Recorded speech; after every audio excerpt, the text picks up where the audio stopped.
എല്ലാവർക്കും നമസ്കാരം. ഇന്ന് നമുക്ക് പാലക് പനീറും പാലക് റൊട്ടിയും എങ്ങനെ ഉണ്ടാക്കുന്നതെന്ന് നോക്കാം. ആദ്യം നമുക്ക് പാലക് പനീർ ഉണ്ടാക്കാം.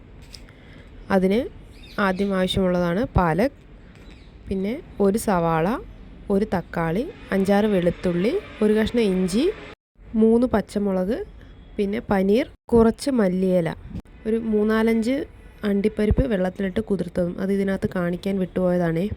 ഇനി കഴുകി വൃത്തിയാക്കി വെച്ചേക്കുന്ന പാലക് 2-3 പീസാക്കി തിളപ്പിച്ച വെള്ളത്തിലേക്ക് ഡയറക്റ്റ് ഇടുക.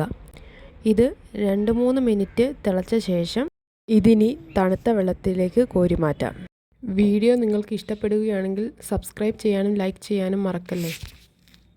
മിക്സിയുടെ ജാർ എടുത്ത് അതിലേക്ക് വേവിച്ച് വെച്ച പാലക്കും 2-3 പച്ചമുളകും കുറച്ച് മല്ലിയിലയും ഇട്ട് നല്ലപോലെ പേസ്റ്റ് രൂപത്തിൽ അരച്ചെടുക്കാം. വെള്ളമൊന്നും ഒഴിക്കാതെ തന്നെ നല്ല പേസ്റ്റ് രൂപത്തിൽ അരിഞ്ഞു കിട്ടും. ഇനി അരച്ചു വെച്ച ഈ പാലക്ക് നമുക്ക് ഒരു പാത്രത്തിലേക്ക് മാറ്റി വെക്കാം.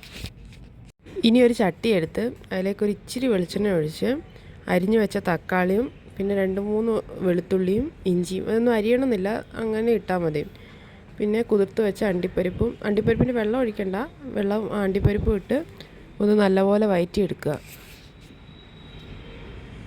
അണ്ടിപ്പരിപ്പിൻ്റെ വെള്ളം നമ്മൾ മിക്സിയിലെ ജാറിലിടുമ്പോൾ അതിലേക്ക് ഒഴിച്ചാൽ മതി.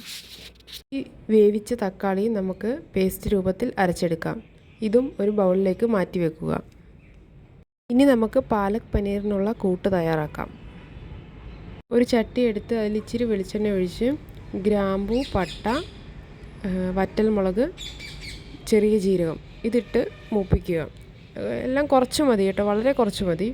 ഞാനിത് കാണിക്കാൻ വിട്ടുപോയി. ഇതിലേക്ക് നമുക്ക് അരിഞ്ഞു വെച്ച ഒരു സവാള ഇടാം. അതും അതിൻ്റെ കൂടെ 2-3 വെളുത്തുള്ളി ചെറുതാക്കി കട്ട് ചെയ്തതും കൂടെ ഇട്ട് നല്ലപോലെ വഴറ്റുക.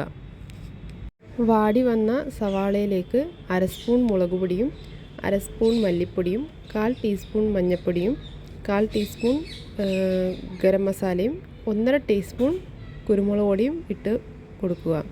ആവശ്യത്തിന് ഉപ്പും ചേർക്കാം. ഇത് നല്ലപോലെ മൂത്തതിന് ശേഷം നമ്മൾ രണ്ടാമത് അരച്ച തക്കാളി പേസ്റ്റ് ഇതിലേക്ക് ആഡ് ചെയ്ത് കൊടുക്കാം.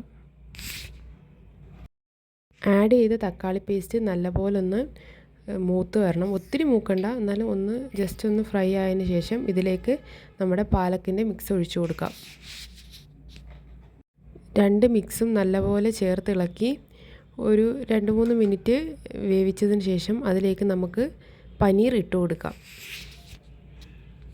പനീർ ഇട്ട ശേഷം കുറച്ച് നേരം വെച്ചാൽ മതിയാകും. ഒന്ന് കുറുകി വരുമ്പോൾ നമുക്ക് തീ ഓഫ് ചെയ്യാം. നമ്മുടെ പാലക് പനീർ ഇവിടെ റെഡി ആയിട്ടുണ്ട്. ഇനി പാലക്ക് കൊണ്ടുള്ള റൊട്ടി എങ്ങനെ ഉണ്ടാക്കുന്നതെന്ന് നോക്കാം. ഈ ചപ്പാത്തി എടുക്കുന്നത് നോർമൽ ചപ്പാത്തി എടുക്കുന്നത് പോലെ തന്നെയാണ്. ഞാൻ ആദ്യം പാലക്ക് അരച്ച് വെച്ചപ്പോൾ അതിൽ നിന്നും കുറച്ച് മിക്സ് മാറ്റി വെച്ചിരുന്നു. ഗോതമ്പ് പൊടി എടുത്ത് അതിൽ കുറച്ച് ഉപ്പും ഈ പാലക്കിൻ്റെ മിക്സും ഒഴിച്ച് നല്ലപോലെ കൈകൊണ്ട് ചേർത്ത് മിക്സ് ചെയ്യുക. തിളപ്പിച്ച വെള്ളം ഡയറക്റ്റ് ഒഴിച്ച് നല്ലപോലെ കുഴച്ചെടുക്കുക. പാലക്കിൻ്റെ മിക്സ് ഒഴിക്കുന്നത് കൊണ്ട് വെള്ളം നോക്കിയിട്ട് വേണം, കുറേശ്ശെ ഒഴിച്ച് വേണം കൊടുക്കാൻ. കുഴച്ച് വെച്ച ബോൾ നമുക്ക് പരത്തി ചുട്ടെടുക്കാം. നമ്മുടെ ആവശ്യാനുസരണം നമുക്ക് പാലക്കിൻ്റെ മിക്സ് ഈ ചപ്പാത്തിയുടെ മാവിൽ ആഡ് ചെയ്യാം. എനിക്ക് ഇച്ചിരി കുറവായിരുന്നു.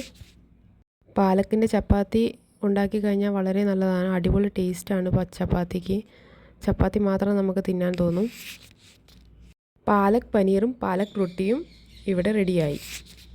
എല്ലാവരും ഈ റെസിപ്പി ഒന്ന് ട്രൈ ചെയ്ത് നോക്കണേ. അടിപൊളി ടേസ്റ്റാണ് പാലക് പനീറും പാലക് റൊട്ടിയും. വീഡിയോ ഇച്ചിരി ലോങ് ആണെങ്കിലും വളരെ എളുപ്പത്തിൽ നമുക്ക് ഈ റെസിപ്പി തയ്യാറാക്കാം.